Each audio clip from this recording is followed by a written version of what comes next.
നാം എല്ലാവരും പ്രാർത്ഥിച്ച് കർത്താവിനോട് അനുഗ്രഹങ്ങളും കരുണയും യാചിക്കണം. കാരുണ്യവാനായ കർത്താവേ, ഞങ്ങളെ അനുഗ്രഹിച്ച് സഹായിക്കണമേ. സ്തുതിയും സ്തോത്രവും പ്രാഭവും പുകഴ്ചയും മാഞ്ഞുപോകാത്ത നല്ല ഉന്നത്യവും സദാ നേരവും ഇടവിടാതെ കരേറ്റുവാൻ അടിയങ്ങൾ യോഗ്യതയുള്ളവരായി തീരണമേ. ജീവനുള്ളവനും ജീവൻ കൊടുക്കുന്നവനും അനാദ്യന്ത പിതാവിൻ്റെ ശക്തിയും ജ്ഞാനവുമായിരിക്കെ വിനയത്താൽ ഭൂമിയിലേക്ക് ഇറങ്ങി വന്ന കർത്താവിന് മഹത്വവും ആരാധനയും ഉണ്ടായിരിക്കട്ടെ. പിതാവിൻ്റെ അടുക്കൽ നിന്ന് ലോകത്തിലേക്ക് അയക്കപ്പെടുകയും കൃപാപൂർവം പാപികളായ മനുഷ്യരുടെ രോഗാവസ്ഥയ്ക്ക് സൗഖ്യം നൽകുകയും ഞങ്ങളുടെ മുറിവുകൾ വെച്ചുകെട്ടുകയും ചെയ്ത നാഥന് സ്തുതി. സന്ധ്യാപ്രാർത്ഥനയുടെ ഈ സമയത്തും സകല പെരുന്നാളുകളിലും കാലങ്ങളിലും നേരങ്ങളിലും സമയങ്ങളിലും ഞങ്ങളുടെ ആയുഷ്കാലം മുഴുവനും സ്തുതിയും ബഹുമാനവും ആരാധനയും അവന് യോഗ്യമാകുന്നു.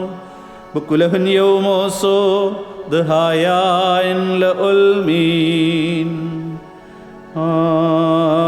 ആമീൻ.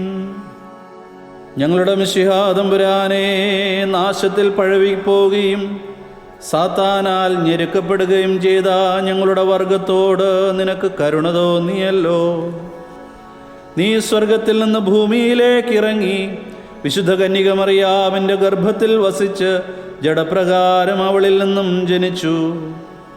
40 ദിവസം ഉപവസിച്ച് വിശപ്പനുഭവിച്ച നീ നിന്നെ തന്നെ പരീക്ഷിക്കുവാൻ സാത്താന് സന്ദർഭം കൊടുത്തു. അവനുമായുള്ള തർക്കത്തിൽ ജയിച്ച് നീ ദൈവമാണെന്ന് വെളിപ്പെടുത്തി. യുദ്ധത്തിൽ ജയിച്ചു കയറിയവനെ പോലെ നീ മാലാഖമാരാൽ ശുശ്രൂഷിക്കപ്പെട്ടു. കാനായിൽ നീ വെള്ളത്തെ നല്ല വീഞ്ഞാക്കി ക്ഷണിക്കപ്പെട്ടവരെ വിസ്മയിപ്പിച്ചു. കുഷ്ഠരോഗികൾക്ക് ശുദ്ധിയും തളർവാദക്കാർക്ക് സൗഖ്യവും കൊടുത്ത് അവരെ നിരോധിച്ച യൂതരെ ശാസിച്ചു. കുരുടരുടെ കണ്ണു തുറക്കുകയും ഏതാനും അപ്പം കൊണ്ട് 2 പ്രാവശ്യം വലിയ ജനക്കൂട്ടത്തിൻ്റെ വിശപ്പ് ശമിപ്പിക്കുകയും ചെയ്തു. കൈ ശോഷിച്ചവനെ സുഖപ്പെടുത്തി ഫരീസയ സംഘത്തെ കുറ്റം വിധിച്ചു. വേശ്യയെ സ്വീകരിച്ച് പാപികൾക്ക് നല്ല ധൈര്യം നൽകി. അവളുടെ മാനസാന്തരം പ്രഘോഷിപ്പാൻ സുവിശേഷത്തിൽ കൽപ്പന നൽകുകയും ചെയ്തു. മരിച്ച് 4 ദിവസം കഴിഞ്ഞ ലാസറിനെ നീ ഉയർപ്പിച്ചു. ആ അത്ഭുതം കാണാൻ വളരെ ആളുകൾ വിസ്മയത്തോടെ വന്നുകൂടി. ജെറുസലേമിൽ പ്രവേശിച്ച് താഴ്മയോടെ കഷ്ടാനുഭവത്തിന് എഴുന്നള്ളി. നിന്റെ പ്രശസ്തിയിൽ നിയമജ്ഞർ അസൂയപ്പെട്ടു. ശിശുക്കൾ മൗനമായിരുന്നാൽ നിരന്തരം സ്തുതിഘോഷം മുഴങ്ങുമെന്ന് പറഞ്ഞ് അവരെ നീ ശാസിച്ചു. വഞ്ചക ശിഷ്യൻ അപ്പോൾ മുതൽ ദുരാലോചന ചെയ്യുകയും പ്രധാനാചാര്യൻ ദീർഘദർശനത്താൽ എന്ന പോലെ ഒരുവൻ മരിക്കുന്നത് നല്ലതെന്ന് മുൻകൂട്ടി അറിയിക്കുകയും ചെയ്തു. മാളികയിൽ വച്ച് സ്നേഹത്താൽ പ്രേരിതനായ നീ ശിഷ്യരോടൊപ്പം കുഞ്ഞാടിനെ ഭക്ഷിച്ചു. നിന്റെ ശരീരത്തിൻ്റെയും രക്തത്തിൻ്റെയും രഹസ്യം അവരെ പഠിപ്പിക്കുകയും പാദക്ഷാളനത്താൽ താഴ്മയുടെ ദൃഷ്ടാന്തം അവരെ ഭരമേൽപ്പിക്കുകയും ചെയ്തു. നിന്റെ തോളിന്മേൽ നീ ശ്ലീബാ വഹിച്ച് ഗോകുൽത്തായിൽ കള്ളന്മാരുടെ ഇടയിൽ ക്രൂശിക്കപ്പെട്ടു.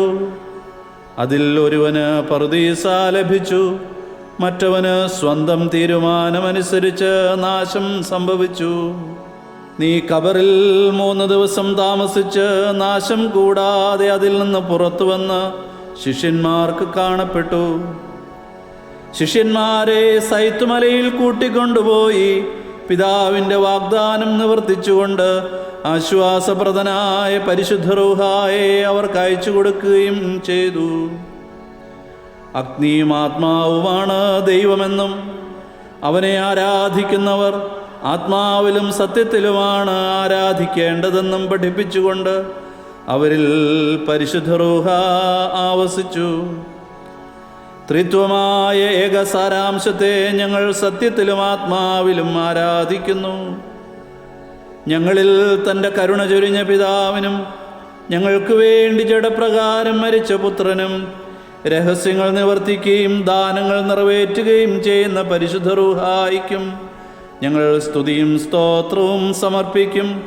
ഹോശോ വബുഖുൽ സ്ബാൻ ലഉൽമീൻ.